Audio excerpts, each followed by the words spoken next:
Mag-aayos lang ako. Mercy.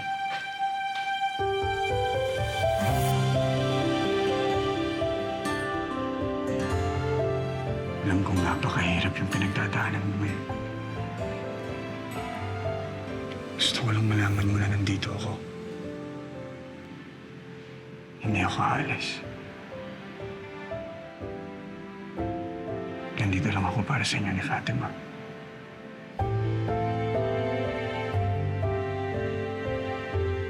Malalapasan rin natin to. Aayon din ang lahat. Norman.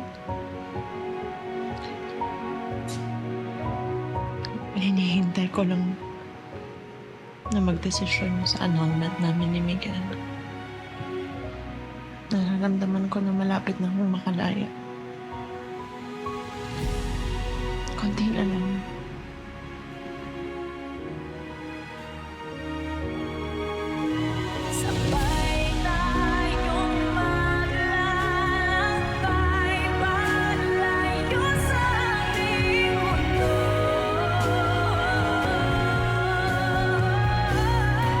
Did you sleep well, anak?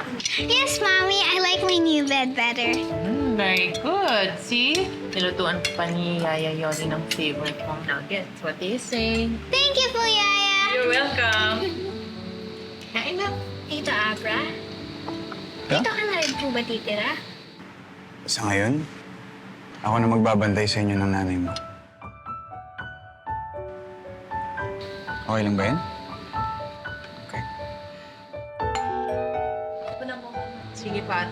Thank you.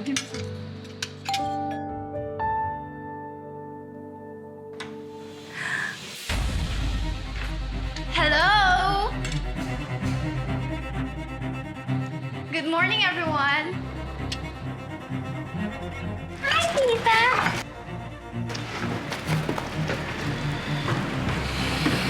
Hi. Hi, boyfriend. Ano ginagawa mo dito? Relax, ate. Aga-aga, ang tense mo agad. Hello? May dala akong gifts for you. Wow, thank you po, Tita. Alam mo, mas maraming toys doon sa bahay ni Lolo Benito mo. You wanna come home with me?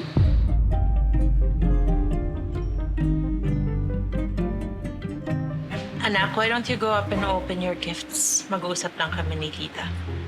Okay, Mommy. Yeah.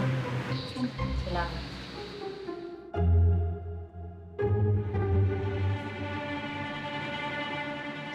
Bakit ka ba talaga nandito?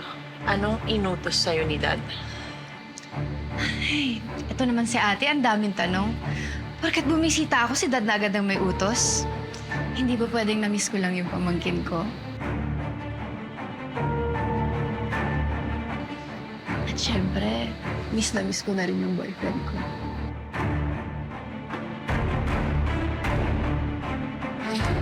Isa pa, gusto ko lang magpa-housewarming gift. I don't trust anything that comes out of your mouth. Isa kang ahas. Umalis ka na. Okay, mabilis naman akong kausap eh. See you soon.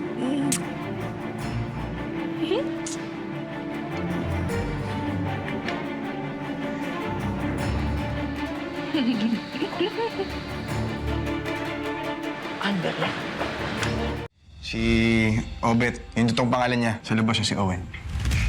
Hi, Owen. Ma'am Mercy. At your service, ang pinaka-cute at alam mo yan, pinaka-pogi sa grupo. Ito naman si Pido. Matagal na namin kasamahan. Gandang araw, Pido. Magandang araw po, ma'am. Kapag may kailangan po kayo, magsabi lang kayo. Kami na bahala sa inyo. Salamat. Si Bea, working student. Pangarap niya maging journalist, gaya ni Jane. Salamat, Bea.